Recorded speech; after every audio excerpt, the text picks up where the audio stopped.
আসসালামু আলাইকুম। শর্ট বিশ্লেষণ। শর্টের 4টি উপাদান: স্ট্রেংথ, উইকনেস, অপরচুনিটি, স্ট্রেট। 1 নম্বরে শক্তি। শক্তি হিসাবে আমাদের ফার্মে আছে, নিজেদের জমি আছে, সুদূর পরিকল্পনা করা সম্ভব। নিজেদের পোনা, তাই পোনা সংগ্রহ করার ঝামেলা নেই। কলা পাতা ও ঘাস থেকে অনেকটা খাদ্য চাহিদা পূরণ করা সম্ভব। নদী থেকে পুকুরে পানি দেওয়ার সুবিধা আছে, যেহেতু আমাদের কাছে নদী। যোগাযোগ ব্যবস্থা আল্লাহর রহমত ভালো। 2 নম্বরে উইকনেস বা দুর্বলতা। দুর্বলতার মধ্যে আছে 1 থেকে 14 নম্বর পুকুর।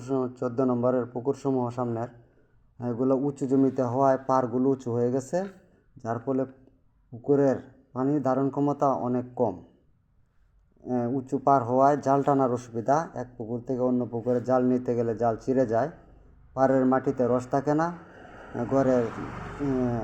গড়ে 6 মাস কৃষিকাজ করতেও অসুবিধা হয়। পুকুরের পার ও পুকুরের অনুপাত 1:1 প্রায়।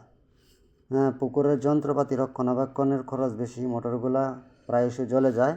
পুকুরের গভীরতা কম। সমতল ভূমি হতে বা ধানক্ষেত হতে আমাদের পুকুরের গভীরতা 2 ফিট প্রায়।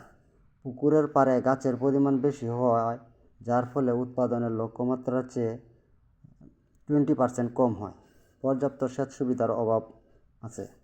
প্রতিযোগিতা বেশি যাদের এবং খাদ্যের দাম বাড়ছে। অন্যদিকে মাছের দাম তুলনামূলক কম। 3 নম্বরে সুযোগ। নদী থেকে পানি ওঠানোর উপকারিতা।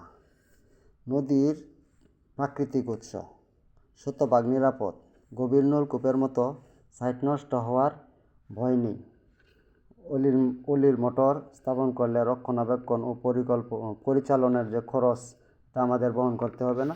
সেচ মিটার ও বড় পাম্প হওয়ায় পানির চাহিদা পূরণ করা যাবে। এতে খরচ অনেক কম লাগবে।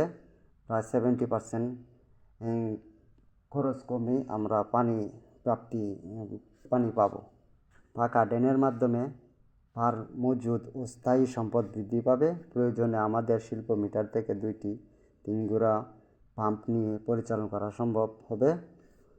5 নম্বরে পতিত পুকুরসমূহ 17 থেকে 22 পর্যন্ত এগুলো চাষের আওতায় আনা সম্ভব। নদীর পানি সেচের নিরবিচ্ছিন্ন উৎপাদনের মাধ্যমে লক্ষ্যমাত্রা 2 থেকে 3 গুণ বৃদ্ধি করা সম্ভব। 4 নম্বরে ঝুঁকির মধ্যে আছে বন্যা ঝুঁকি, প্রাকৃতিক দুর্যোগ।